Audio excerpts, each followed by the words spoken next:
होली पर हुड़दंग मचाने वालों की खैर नहीं है। हरियाणा पुलिस ने सुरक्षा के कड़े इंतजाम किए हैं। पुलिस को होली पर अलर्ट रहने के निर्देश आलाकमान की तरफ से मिल गए, यानी कि बड़े अधिकारियों की तरफ से मिले हैं। आपराधिक तत्वों पर कार्रवाई होगी। पब्लिक प्लेस पर पुलिस नजर रखेगी। तैनाती पुलिस की गई है। कई जिले हरियाणा के ऐसे हैं जहां पर पहले से ही पुलिस मुस्तैद है और चौक चौराहों पर चेकिंग भी हो रही है।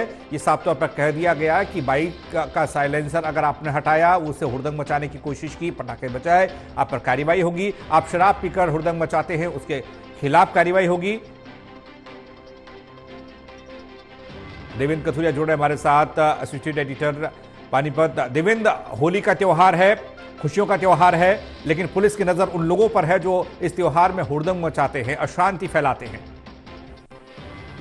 देखिए, होली के मौके पर हर बार पुलिस की तरफ से स्वास्थ्य विभाग की तरफ से इंतजाम होते हैं, लेकिन इस बार थोड़ा सा सख्त तरीके से हिदायत दी गई कि कोई भी व्यक्ति अपनी मर्यादा में रहकर, और जो नियम है, आप त्योहार को खुशी से मनाइए, लेकिन कुछ ऐसा काम मत करिए कि दूसरे को नुकसान पहुंचे, कानून व्यवस्था खराब हो, किसी को चोट लगे, कोई हिंसा हो। तो चूंकि डीजीपी शत्रुजीत कपूर एक उस तरीके के डीजीपी माने जाते हैं, पुलिस अफसर हैं जो मतलब नियमों का पालन करवाने की हिदायत बड़े सख्त तरीके से देते हैं। इस बार फिर इस तरह की इंस्ट्रक्शंस हैं कि आप होली मनाइए, लेकिन नशा करके तेज ड्राइविंग करना, हुड़दंग करना, इस तरह की चीजें जो दूसरों की भावनाओं को आहत कर सकती है, आप खुशी के त्योहार को खुशी से मनाइए। कोई ऐसा काम मत कीजिए कि आप हथियार टांग कर चलिए, बाहर कोई झगड़ा हो जाए, मतलब उस तरह की अप्रिय घटना हो जाए। तो स्थानीय पुलिस को, हर एसपी को ये कहा गया है कि पुलिस की सख्त चौकसी होनी चाहिए, पुलिस निगरानी रखे। अगर कोई गलत कार्रवाई करता है, कुछ उस तरह की अशोभनीय हरकत करता है, तो तुरंत उसके खिलाफ कार्रवाई की जाए, उसको अरेस्ट किया जाए, एफआईआर दर्ज की जाए। तो पहले भी इस तरह की बातें होती है, लेकिन मेरे को लगता है इस बार सख्ती ज्यादा नजर आ रही है।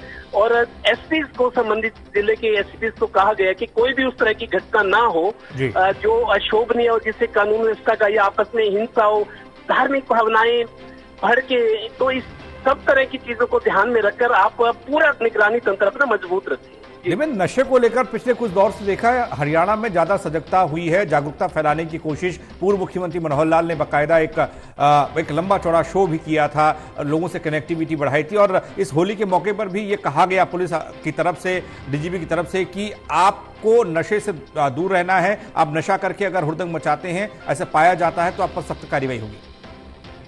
बिल्कुल, देखिए, जब से ये चीजें सामने आई है कि जैसे पड़ोसी राज्य पंजाब है, हालांकि पंजाब हरियाणा से थोड़ा सा बड़ा है, 60-40 का हिस्सा है। राजधानी की बात करें, हाई कोर्ट की, या क्षेत्र की बात करें, आबादी की भी बात करें, तो पंजाब में जिस तरीके से युवा नशे की लत में है, बहुत सारा मतलब उस तरह की चीजें सामने आई है जिससे मन द्रवित होता है कि नशे से पूरे परिवार तबाह हो गए, खुदकुशी के केस आते हैं, कमाने वाला घर में नहीं रहा। उस तरह की पंजाब का जो असर है वो हरियाणा के कुछ बॉर्डर डिस्ट्रिक्ट्स में है, जैसे सिरसा हो गया, अंबाला हो गया, कैथल हो गया, कुछ जो दोनों राज्यों के जो सीमावर्ती जिले हैं, उन पे ये असर ज्यादा दिख रहा है। और हरियाणा में भी युवाओं में नशे की लत बढ़ रही है, और इसके लिए तो एक अलग से विभाग बनाया गया है, नारकोटिक्स विभाग बनाया गया है। नशा तस्कर को पकड़ा जाए, उनको सख्त सजा दी जाए, उनकी प्रॉपर्टी को जब्त किया जाए। हरियाणा में ऐसा हुआ है कि नशा तस्करी जो करते हैं, अवैध तरीके से इलीगल तौर पे पैसा कमाते हैं, नशे के जरिए दूसरे के परिवार बर्बाद करते हैं, उनकी प्रॉपर्टियां जब्त की गई है। बहुत सारे केस है, उनकी प्रॉपर्टी पर बुलडोजर चलाए गए हैं, जैसे यूपी में हुआ है। तो सख्ती बहुत हुई है, जागरूकता भी चल रही है, और ये भी है कि जो लोग एडिक्ट हैं, ड्रग एडिक्ट है, उनका इलाज भी किया जा रहा है स्वास्थ्य विभाग की तरफ से, या नशा मुक्ति केंद्र बने गए, डी एडिक्शन सेंटर बने हुए हैं। सरकार ने प्रयास काफी किए, लेकिन सरकार के प्रयास तभी रंग ला सकते हैं जब लोग सहयोग करें, अपनी जिम्मेदारी को समझें। जो लोग नशा करते हैं, परिवार के लोग परेशान हैं, घर में जरूरतें पूरी नहीं होती, उसमें घर में डिस्प्यूट रहता है, कलेश रहता है, बहुत सारी चीजें जो सामाजिक तौर पर भी बुरी मानी जाती हैं। तो लिहाजा नशे को बढ़ावा ना मिले। आप ठीक है, खुशी से त्योहार मनाइए, अपनी सीमाओं में रहकर त्योहार मनाइए, और आपकी वजह से दूसरों को कोई दिक्कत ना हो, दो परेशानी ना हो, दूसरे का नुकसान ना हो, आपस में झगड़े ना हो। तो इन चीजों का ध्यान रखना हर व्यक्ति की भी जिम्मेदारी है। कानून तो अपना काम करता ही। इधर चुनावी रंग भी है, चुनावी रंग भी चढ़ा हुआ है, आचार संहिता लगी हुई है, और इसके मद्देनजर भी हम ये कह सकते हैं कि आचार संहिता के बीच में ये होली हो रही है, और सुरक्षा व्यवस्था पहले से ही काफी चाक चौबंद है।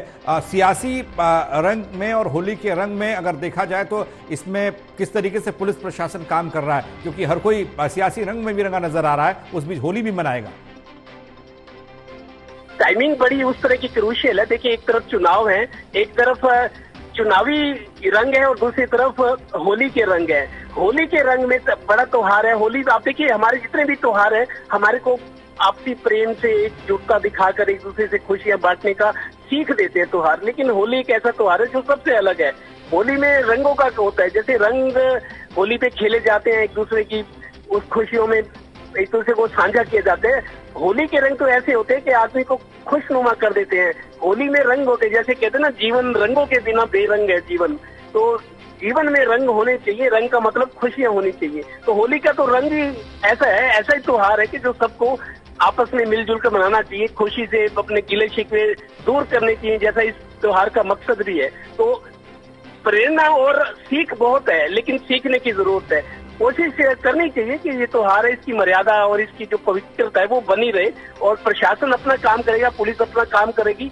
फिर भी थोड़ी बहुत कोई वारदात इस तरह की होती है, किसी को चोट लगती है, कोई झगड़ा होता है, तो अस्पतालों में भी इंतजाम पहले जैसे किए गए। शायद नई टेक्नोलॉजी के साथ नई चीजें हैं, बेड को भी रिजर्व रखा जाता है कि अचानक कोई केस आ जाए, ऐसा आ जाए जिसकी जान को खतरा हो, ज्यादा हिंसा हो जाए, किसी को चोट लग जाए, तो अस्पतालों में भी व्यवस्था की गई है, इमरजेंसी ड्यूटीज लगाई गई है। और पुलिस का तो काम है यही सवाल मेरा अगला था, अस्पताल किस तरीके से लोगों की जिम्मेदारी है, सामाजिक संस्थाओं की, माँ बाप की, फैमिली की, घर के बड़ों की, कि होली मनाएं, लेकिन बच्चों को इतनी छूट मत दें कि वो दूसरों के लिए दिक्कत पैदा करे और खुद भी नुकसान उठाए। स्वास्थ्य महकमे को लेकर आपने बात की, स्वास्थ्य महकमा कितना मुस्तैद है? क्योंकि पुलिस निदेशक की तरफ से कह दिया गया कि महानिरीक्षक की तरफ से आप अलर्ट मोड पर रहिए, एसपी को बता दिया गया कि आप चौकन्ने रहेंगे। क्या ऐसा ही कुछ स्वास्थ्य विभाग की तरफ से भी कहा गया है? तो फिर क्या?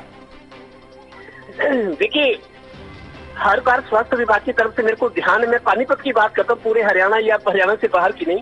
मेरे को लगता है कि 100-125 केस ऐसे झगड़े के, आपस में चोट मारने के, लड़ाई झगड़े के 100-125 केसेस हर बार दिवाली पे आते हैं। मीडिया के लोग दिखाते हैं होली के अगले दिन कि कहाँ झगड़ा हुआ, किस बात पे झगड़ा हुआ, कितने लोगों को चोट लगी। तो कुछ रिजर्व बेड रखे जाते हैं अस्पताल में, डॉक्टर्स की, नर्सिस की ड्यूटी भी बढ़ाई जाती है। इमरजेंसी ज्यादा अरेंजमेंट्स होते हैं कि अचानक कोई इस तरह का केस आ जाए जिसमें किसी की जान को खतरा हो, झगड़ा बढ़े ना। अगर झगड़ा होता है तो संभालना स्वास्थ्य विभाग का काम है। रिजर्व बेड्स होते हैं, स्टाफ ज्यादा होता है, और पुलिस का काम होता है तुरंत उस झगड़े का निपटारा कर देना ताकि वो झगड़ा आगे बढ़े ना। तो हर किसी की अपनी अपनी ड्यूटी है। पुलिस और स्वास्थ्य विभाग और सामाजिक संस्थाएं सब लोग अपनी तरफ से कर रहे हैं कि कोई इस तरह की वारदात ना हो।